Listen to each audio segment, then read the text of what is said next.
नमस्कार। गृह विज्ञान विषय के इस YouTube चैनल में आपका स्वागत है।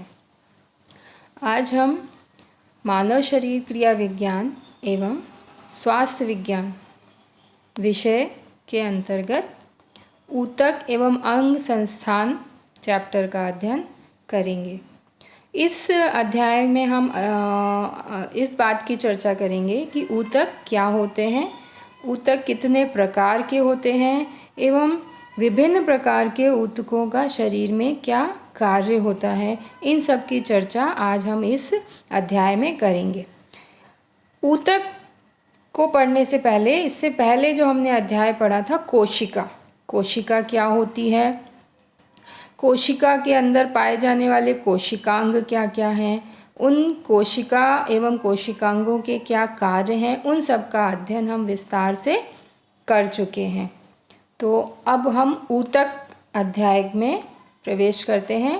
तो सर्वप्रथम हम जान लें कि ऊतक क्या होते हैं, इसकी परिभाषा क्या है। तो इसकी एक सिंपल सी परिभाषा है, एक ही प्रकार की कोशिकाओं का समूह तथा परतों जिसकी संरचना एवं कार्य समान हो उसे ऊतक कहते हैं। अर्थात ऊतक वे हैं, ऊतक कोशिकाओं का एक समूह है जिसमें कोशिकाएं अपनी संरचना में एवं कार्य में समान होती हैं, एक समान कार्य करती हैं और ये कोशिकाएं आपस में अंतर कोशिकीय पदार्थ के द्वारा जुड़ी हुई रहती हैं।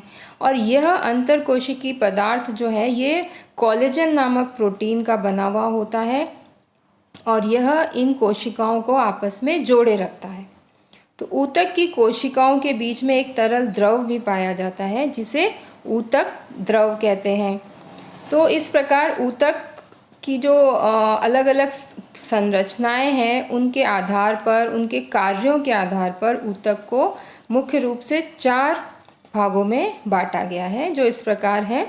आच्छादक ऊतक या इसको उपकलयी ऊतक भी बोलते हैं या एपिथेलियल ऊतक टिश्यू के नाम से जाना जाता है।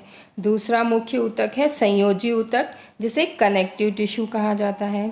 तीसरा मुख्य ऊतक पेशी ऊतक है, पेशी ऊतक जिसे मस्कुलर टिश्यू कहते हैं। चौथा ऊतक है तंत्रिका ऊतक जिसे नर्वस टिश्यूज कहते हैं।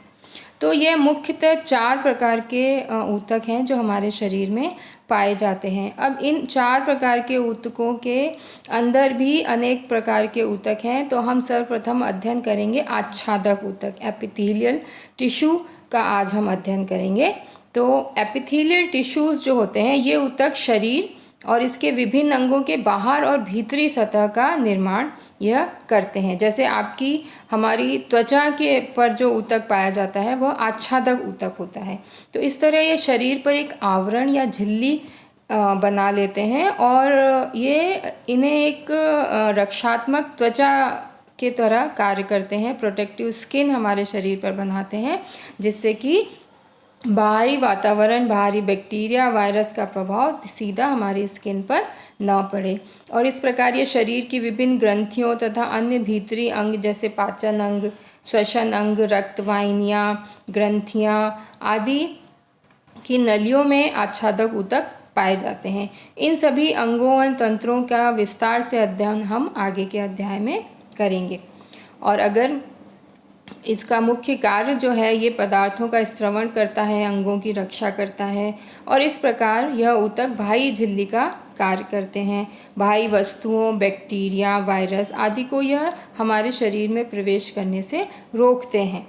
तो इस प्रकार आच्छादक ऊतक जो हैं इनकी कोशिकाओं के बीच में, क्योंकि इनकी कोशिकाएं बहुत आपस में सटी हुई रहती हैं जो आगे हम चित्र में देखेंगे, तो इनकी कोशिकाओं के बीच में अंतरा कोशिकीय पदार्थ बहुत कम मात्रा में पाया जाता है और ये आपस में एक दूसरे से सटी होती हैं और कहीं कहीं जगहों पर जरा भी अंतरा कोशिकीय पदार्थ नहीं होता है।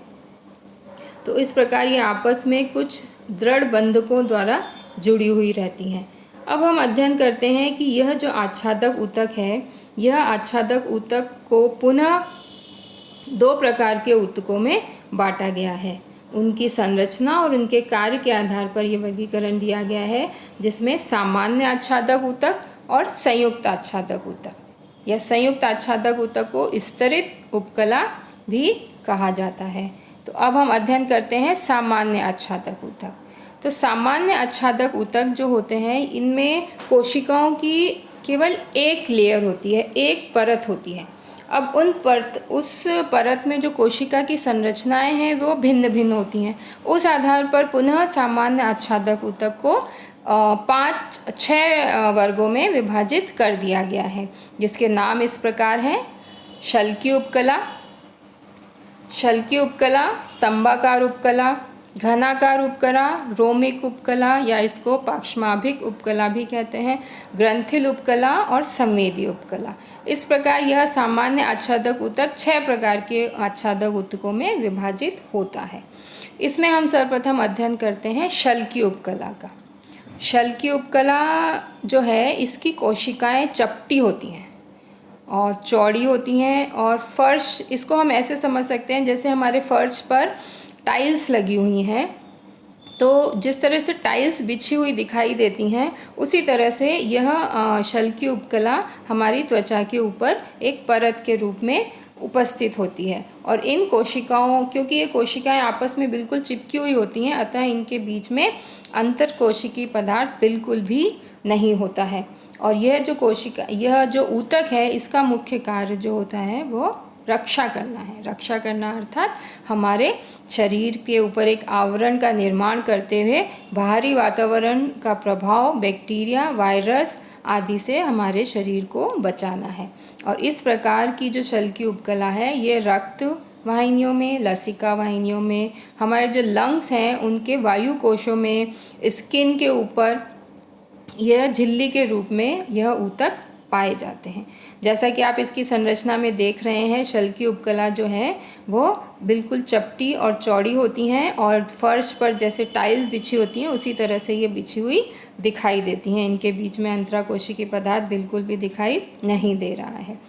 दूसरी मुख्य उपकला है स्तंभाकार उपकला। जैसा कि आप चित्र में देख रहे हैं, इसकी जो कोशिकाएं हैं ये स्तंभ के आकार की होती हैं, और ये भी आपस में सटी हुई रहती हैं, और इनके बीच में भी अंतराकोशिकीय पदार्थ नहीं पाया जाता है, और ये लंबाई में ज़्यादा होती हैं।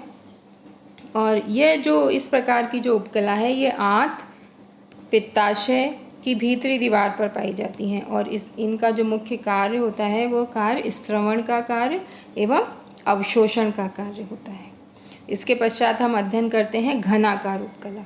घनाकार उपकला, जैसा कि आप चित्र में देख रहे हैं, घनाकार उपकला की जो कोशिकाएं हैं वो घन के आकार की या क्यूब के आकार की होती हैं। तो ये कोशिकाएं मुख्यतः, यह ऊतक मुख्यतः लार ग्रंथियों में, अग्नाशय और थायराइड ग्रंथियों में पाए जाते हैं, और वृक्क नलिका, अंडाशय की नलिकाओं में भी यह पाया जाता है, और इसका मुख्य कार्य जो है स्त्रवण एवं उत्सर्जन का कार्य होता है। तो हमें इन उपकला जो ऊतक हैं, इनके चित्रों का प्रैक्टिस करना है। इन चित्रों को बच्चों आप अपनी कॉपी में बनाएंगे, और आगे के उपकला ऊतकों का अध्ययन हम अन्य अध्याय में या इस अध्याय के दूसरे पार्ट में करेंगे। धन्यवाद।